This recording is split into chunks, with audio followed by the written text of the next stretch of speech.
Lors de la réunion du Conseil des ministres du 9 juillet dernier, la VPM ministre de l'Environnement et du Développement durable, F. Bazaïba, avait proposé une série de mesures. 10 mesures au total ont été adoptées par le Conseil des ministres. Parmi ces mesures, il y a la levée prochaine du moratoire sur l'interdiction d'attribution des nouvelles concessions forestières, une décision qui ne fait pas l'unanimité. Également, dans l'actualité, les parcs nationaux de la Salonga retirés de la liste du patrimoine mondial de l'UNESCO en péril. Mesdames et messieurs, bonjour et bienvenue à ce programme écologique Objectif Vert qui s'ouvre aujourd'hui sur ces questions.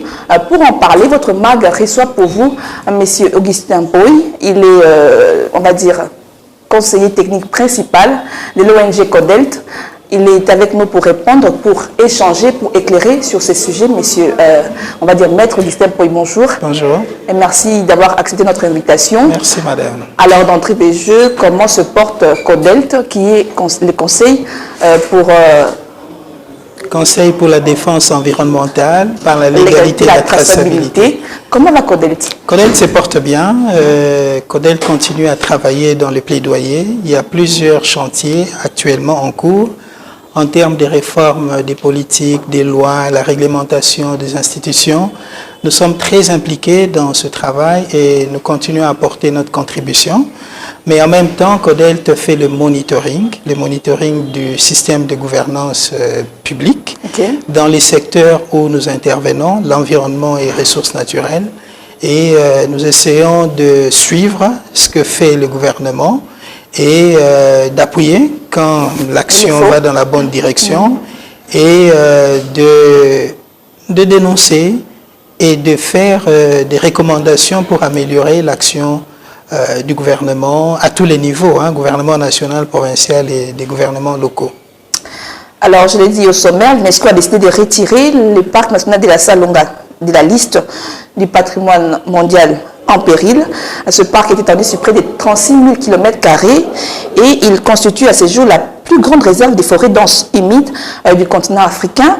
Et ce retrait se justifierait par le fait que on a observé l'amélioration de la conservation dans ce parc, mais d'aucuns estiment que parmi ces améliorations, on fait allusion à la décision du gouvernement de la RDC de ne plus octroyer, en tout cas de ne pas autoriser, j'allais dire, l'exploitation pétrolière dans ce parc. C'est le cas de le dire, mais pour le membre, on va dire pour les experts dans le secteur du pétrole, ils estiment que la société civile environnementale que vous représentez est, on va dire, alarmiste et qu'il faudrait diluer votre vin parce que le développement de la RDC passe également par le secteur pétrolier. On va quand même suivre Michel Kabongo. Il est expert en exploration pétrolière et on se retrouve tout juste après.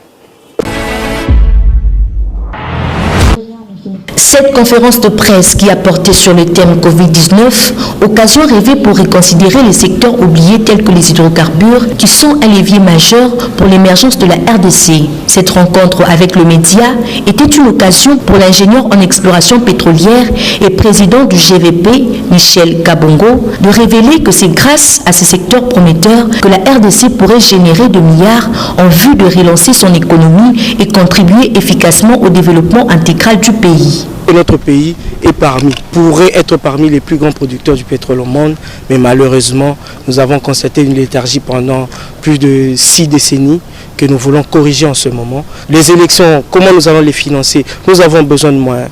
La vie du Congolais, nous avons besoin de moyens. Les moyens s'y trouvent dans les hydrocarbures. C'est pour ça que nous avons présenté tout ce qui est comme défi, tout ce qui est comme potentialité, tout ce qui est comme prospectivité dans ces secteurs et nous invitons chaque couche sociale à prendre cette question à cœur. Ça doit être une question nationale. Et d'après le numéro 1 du groupe universel pétrolier, les activités pétrolières peuvent se faire sans empiéter sur l'intégrité environnementale, contrairement à la crainte des écologistes tels qu'enregistré le parc de Virunga.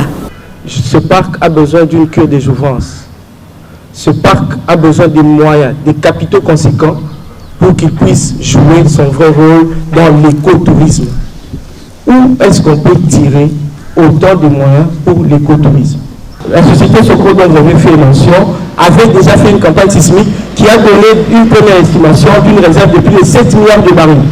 7 milliards de barils représentent à peu près plus de 7 milliards de dollars non au budget de l'État. Nous avons un budget de combien? De 3 milliards de dollars.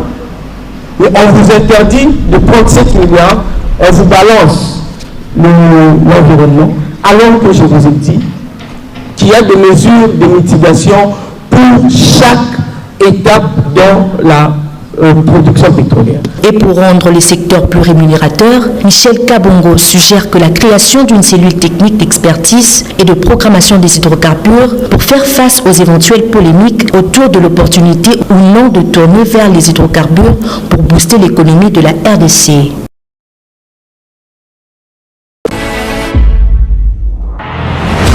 Trois points essentiels étaient inscrits à l'ordre du jour de cet échange avec les professionnels des médias. Il s'agit d'abord de l'annonce par l'Institut congolais de la conservation de la nature ICCN du retrait du parc national de la Salonga de la liste du patrimoine mondial en péril par l'UNESCO.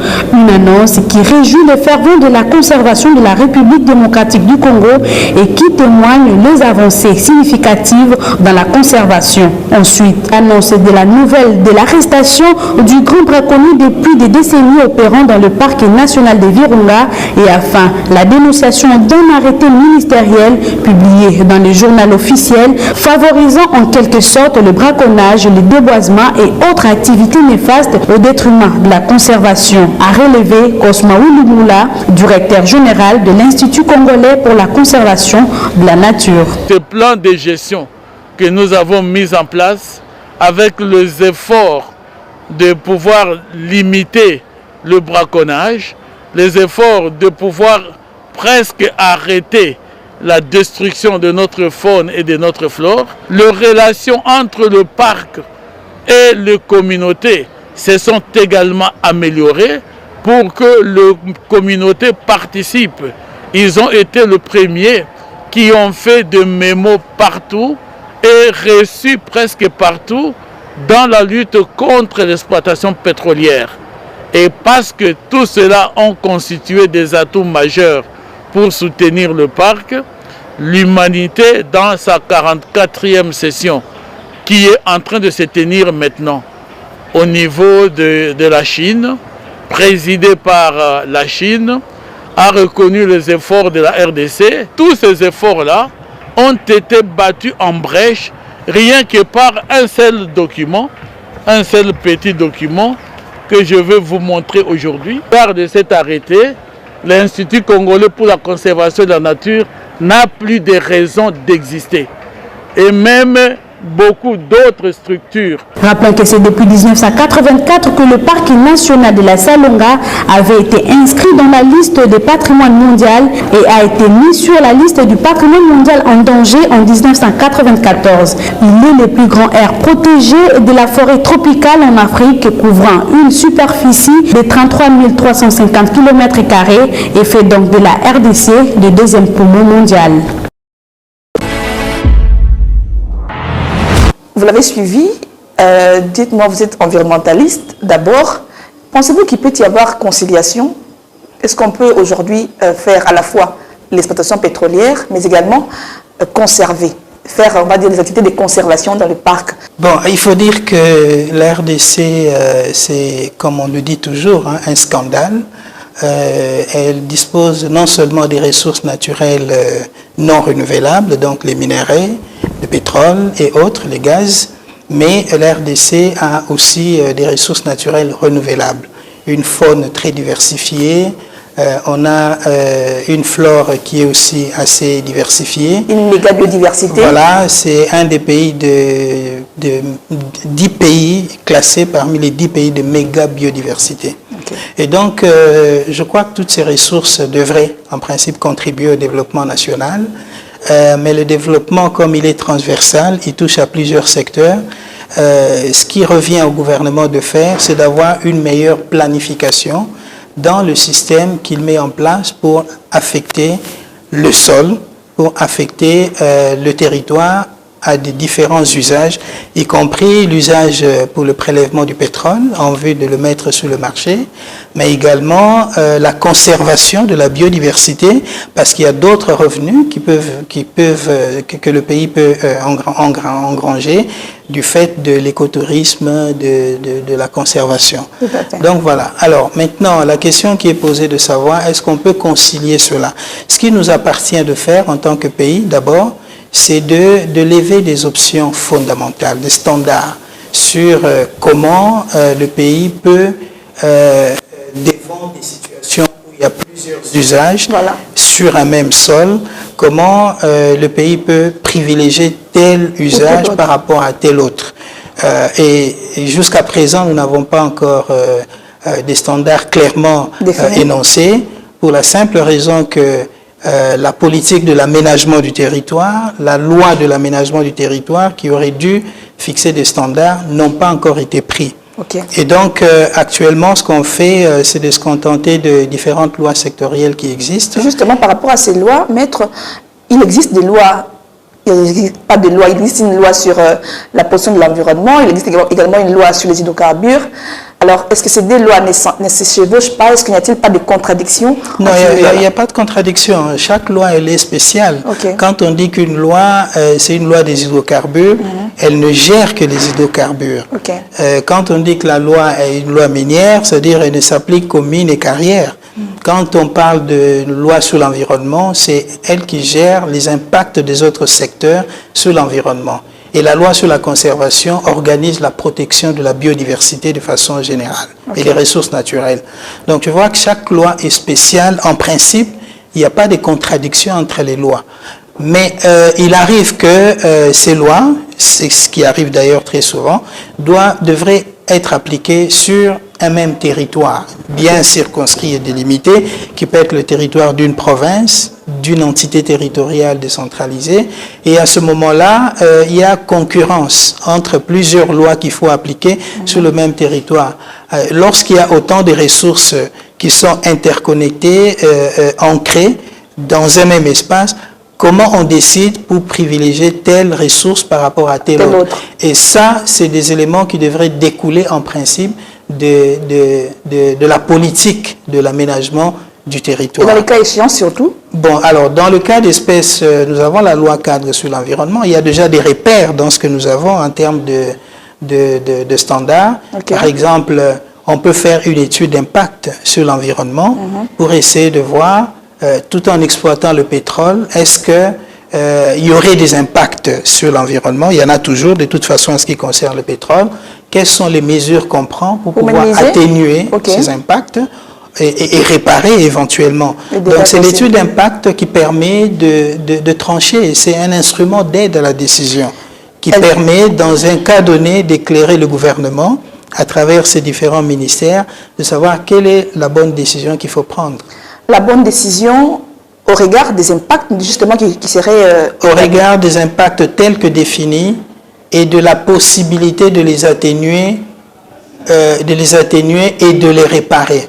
Justement, s'il y a réparation, pensez-vous pas qu'il est utile pour la RDC, j'allais dire, d'exploiter les ressources naturelles dont elle est dotée? Parmi ces ressources, il y a le pétrole qui pourrait, on va dire, générer autant de millions dans le trésor de l'État, surtout que les pays en a besoin pour relancer le développement, relancer son économie, mais surtout, on va dire, réduire les taux de pauvreté.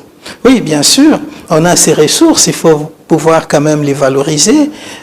Nous sommes très gênés, nous, en tant que Congolais, quand on est en présence des autres pays africains, d'apprendre que la RDC pour budget n'a que 4 milliards à peine ou 5 milliards de dollars, alors qu'on est pourvu, notre territoire est pourvu des ressources naturelles.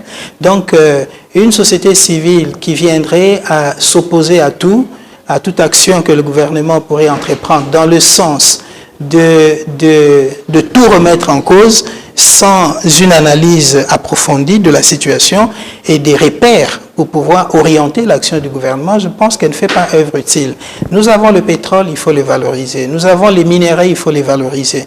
Nous avons également les produits de la biodiversité, il faut les valoriser. Mais en même temps, il faut comprendre que nous prenons des engagements au niveau international pour concourir à l'effort de réduction d'émissions, de lutte contre les changements climatiques. Il y a également des engagements qu'on a pris là. Donc, n'avoir que l'idée d'exploiter le pétrole, des minéraux, d'augmenter les revenus publics, n'avoir cela que comme seule considération sur la balance, je pense que ce n'est pas une bonne politique de développement.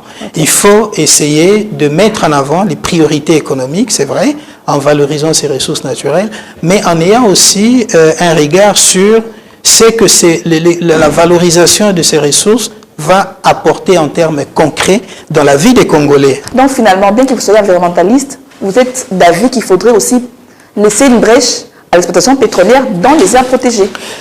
Non, je ne voudrais pas me laisser dire des choses comme c'est présenté, Madame Ferrat. Non, je ne pense pas que c'est de cette façon-là que ça devait fonctionner. Il faut, au fait, le territoire, il faut aussi le gérer avec la science, avec la réflexion. Les autres qui vont de l'avant, ils privilégient la science. Et il faut aussi avoir pour conscience que nous avons une responsabilité devant les générations futures. Nous avons hérité d'un territoire qui nous permet de vivre adéquatement. Et il faudrait que lorsque nous quittons, nous laissons aussi ce territoire pour les générations futures, pour ne pas compromettre leur capacité à continuer à vivre des ressources naturelles. Parce que les ressources naturelles sont porteuses des moyens d'existence des populations.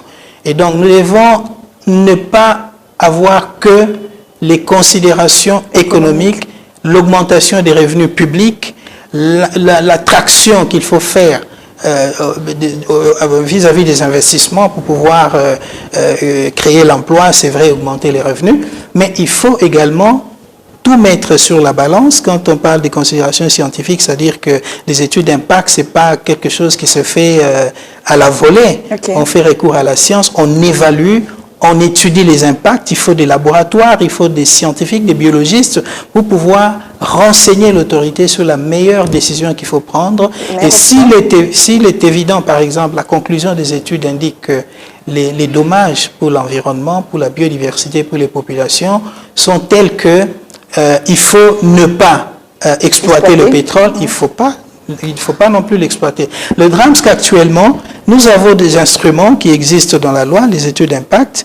Nous avons même dans la loi, c'est vrai que j'ai dit au début que nous n'avons pas de standards en matière d'aménagement du territoire, mais nous avons quand même quelques repères à travers le décret colonial qui existe. On a quand même quelques repères qui donnent une indication sur comment on peut planifier l'utilisation du territoire et privilégier tel usage sectoriel par rapport à tel autre. Et nous n'avons pas une expérience institutionnelle dans le sens de faire valoir cette concertation dans la prise de décision. Tout à fait, surtout que vous disiez que nous devons préserver la planète ou la terre ou non, nos terres pour les générations futures, parce que la terre, finalement, nous l'empruntons à nos enfants. Alors, maître, la deuxième partie de cette émission sera consacrée aux mesures qui ont été prises par la VPN, ministre de l'Environnement et du Développement durable, lors de la réunion du Conseil des ministres du 9 juillet, comme je l'ai dit dans le sommaire. Alors, le moratoire qui est en vigueur depuis 2002 en RDC a été instauré justement parce qu'il y avait un chaos qui était observé dans le secteur forestier. Malheureusement, depuis l'instauration de ce moratoire, il a été plusieurs fois violé. Et maintenant qu'on décide de sa levée, d'aucuns estiment que cette levée va plutôt permettre davantage des braderies massives du territoire national, va permettre, on va dire, la destruction des écosystèmes, appauvrir les communautés locales, exaspérer, on va dire, la crise climatique, mais également accentuer la perte de la biodiversité. Êtes-vous de cet avis? Est-ce que vous pensez, vous, en tant que société civile, pensez-vous que cette interdiction irait, on va dire, en contradiction avec les engagements du pays de restaurer, de réduire d'abord de 17% les effets des émissions de gaz à effet de serre, mais également de restaurer à 64% la couverture forestière telle que souhaitée par le président de la République? Oui, d'abord, ce qu'il faut dire, c'est que qu'on nous laisse, nous, société civile, le droit quand même d'être surpris et d'exprimer des préoccupations. Parce que nous avons appris que la vice-première ministre, ministre de l'Environnement et du Développement durable, F. Bazaïba, a eu une concertation avec le secteur privé à propos de ces 10 mesures avant de pouvoir les soumettre en Conseil des ministres. Mais il n'y a pas eu une action dans ce sens-là envers la société civile. Et vous savez qu'en tant que gestionnaire du secteur, elle est obligée par le Code forestier d'impliquer toujours dans la gestion les organisations non gouvernementales, je crois que c'est l'article 24 du Code forestier, et d'impliquer également le secteur privé.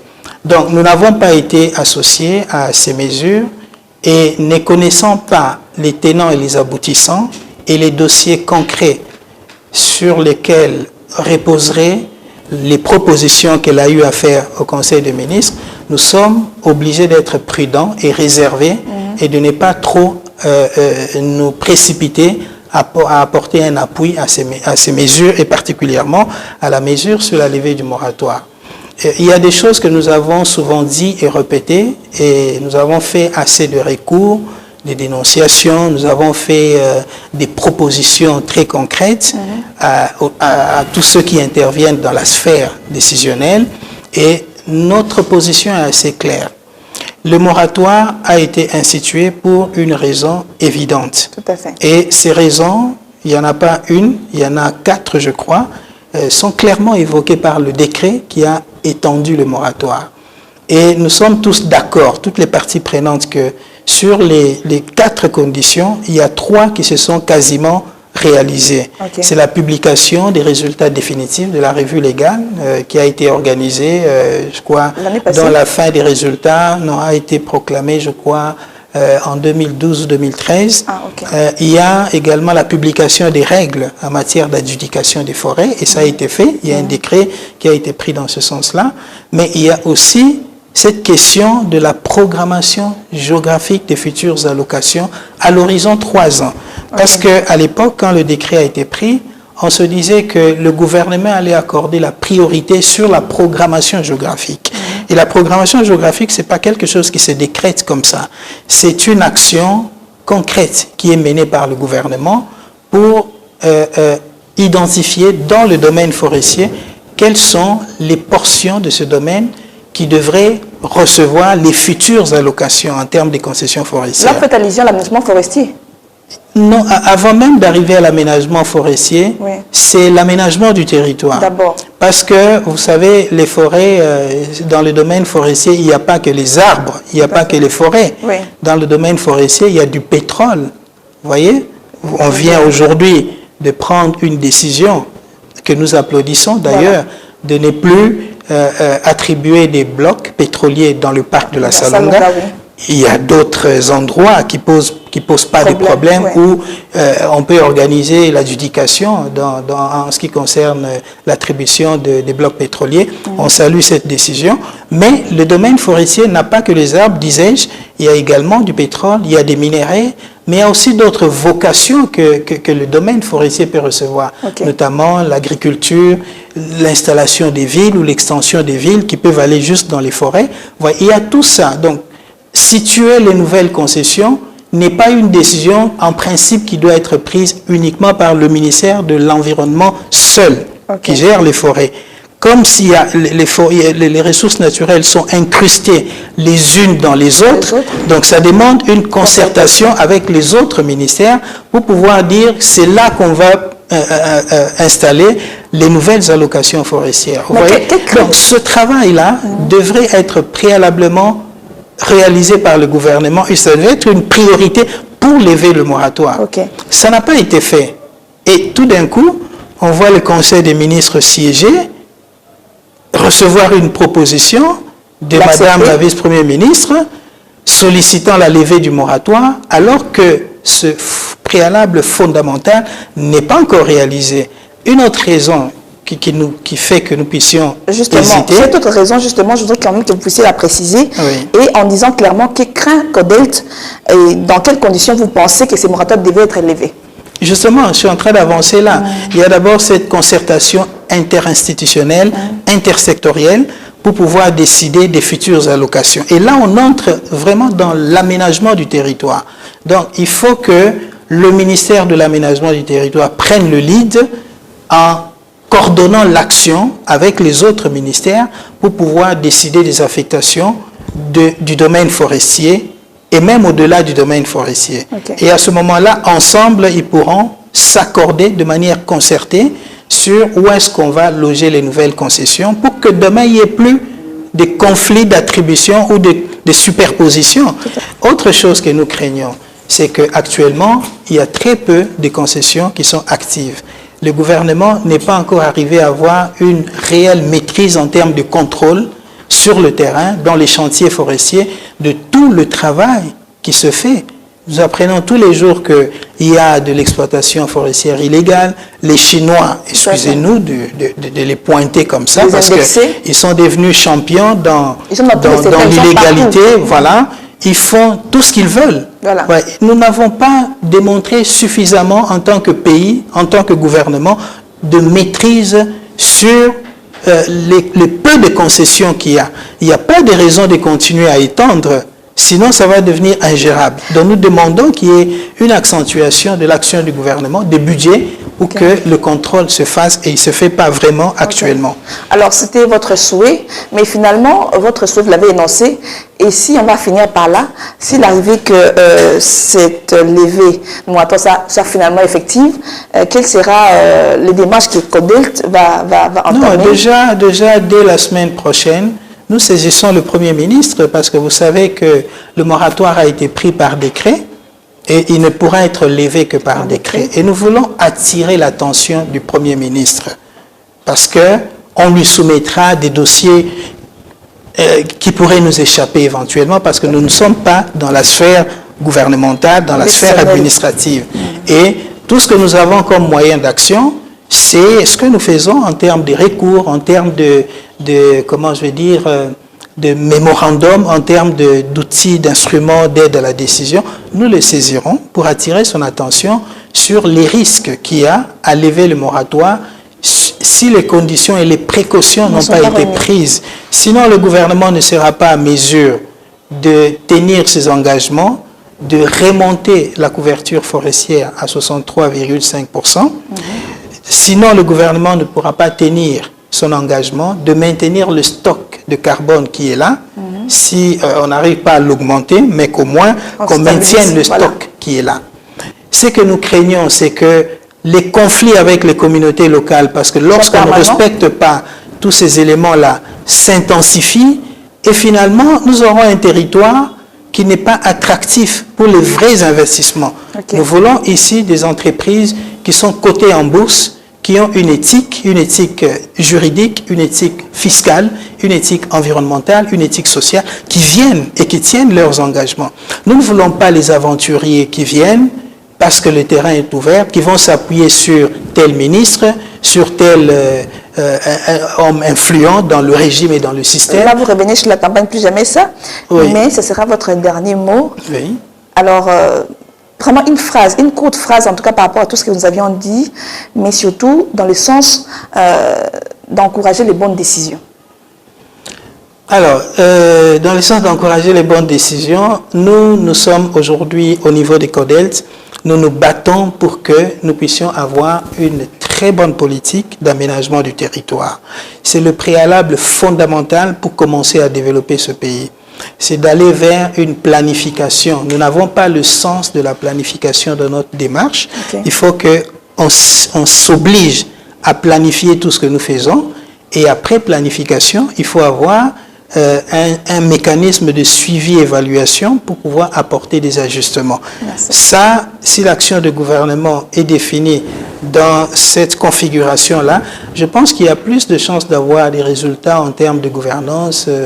Voilà ce que nous pouvons conseiller en termes, du moins pour améliorer, du moins la gouvernance environnementale et des ressources naturelles. Merci. Alors, quand l'homme aura à couper les derniers arbres, polluer la dernière rivière, tuer les derniers animaux et pêcher les derniers poissons, alors il va s'apercevoir que l'argent n'est pas comestible. Mesdames et messieurs, c'est par cette réflexion environnementale qui va se refermer ce numéro de votre magazine Objectif Vert. Merci à vous de votre attention soutenue à ce programme. D'ici là, prenez soin de vous, mais surtout de votre environnement. Au revoir et à très bientôt.